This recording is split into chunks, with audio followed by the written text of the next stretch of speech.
আর এটা চিকেন। এটা হচ্ছে চিকেন কষা, তাই তো? পোলাওটা কন্টেনারে মানে একজনের সাফিসিয়েন্ট। রয়্যালে বাসমতি রাইস। দিদি ভালো আছেন? হ্যাঁ দাদা ভালো আছি। ভাই ভালো আছো? হ্যাঁ দাদা, তুমি ভালো আছো? হ্যাঁ আমরা ভালো আছি। তো দিদি এখন এখানে আপনি কি বিক্রি করছেন? এখন বাসন্তী পোলাও আর চিকেন কষা। বাসন্তী পোলাও আর চিকেন কষা। তবে হাওড়াতে দিদি এখন খুব একটা মানে কম্বো খাবার সেরকম ভাবে পাওয়া যায় না, কয়েকজন আছে। তো আমরা প্রথম দেখলাম, কেন আমরা ম্যাক্সিমামটা দেখি ওই হাবড়া সাইডে, ওই সাইডে বেশিরভাগ খাবারটা বিক্রি হয় এরকম কম্বো ধরনের খাবারটা। তো দেখলাম, দেখে ভালো লাগলো। তো দিদি কি কি বিক্রি করছেন? বাসন্তী পোলাও চিকেন কষা। বাসন্তী পোলাও আর চিকেন চিকেন কষা, কষা। ওটা এই কম্বো কম্বো 70 টাকা। 70 টাকায় কম্বো, তাই তো? তো একবার পোলাওটা দেখানো দেখি। বাহ, এটা তো মনে হচ্ছে দেরাদুন রাইস নাকি? রয়্যালে বাসমতি রাইস। রয়্যালের বাসমতি রাইস। আর এটা চিকেন।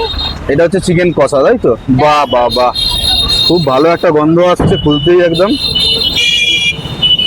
তো এইরকম সাইজের 2 পিস চিকেন থাকবে বলছেন, তাই তো? হ্যাঁ। তো এরকম সাইজের 2 পিস চিকেন দিয়ে আমরা আপনার পোলাওটা এই কন্টেনারে দিই। পোলাওটা কন্টেনারে কন্টেনার মানে একজনের সাফিসিয়েন্ট। একজনের সাফিসিয়েন্ট, তাই তো? এই কন্টেনারে আর 2 পিস চিকেন মানে একজনের পেট ভরে যাবে বলছো মোটামুটি, তাই তো? তো এটার দাম কত রেখেছেন? 70 টাকা। 70 টাকা।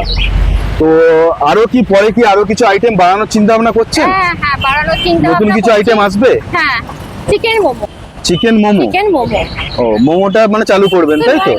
এখানে আসলে লোকের একটু মোমো ডিমান্ড থাকে, ওই জন্য চিকেন মোমো বা ভেজ মোমো মানে মোমো একটা আইটেম নিয়ে আসার প্ল্যান আছে পরবর্তী। মানে মোমোরই কিছু ভ্যারাইটিস আইটেম আসবে, তাই তো?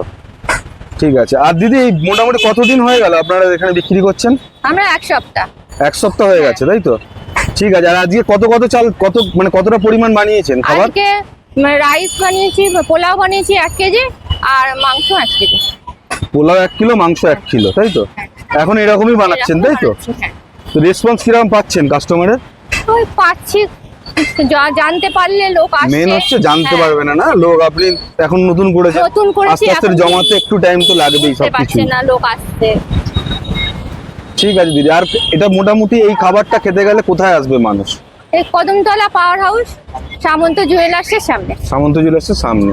তো এটা কখন থেকে কটার সময় থেকে আপনি নিয়ে বসেন? আমি সন্ধ্যে 6:30 থেকে যতক্ষণ না শেষ হচ্ছে ততক্ষণ থাকি। 6:30 থেকে যতক্ষণ না শেষ হচ্ছে ততক্ষণ, তাই তো? হ্যাঁ। তো শেষ হয়ে গেলে চলে যান। হ্যাঁ। ঠিক আছে দিদি, থ্যাংক ইউ।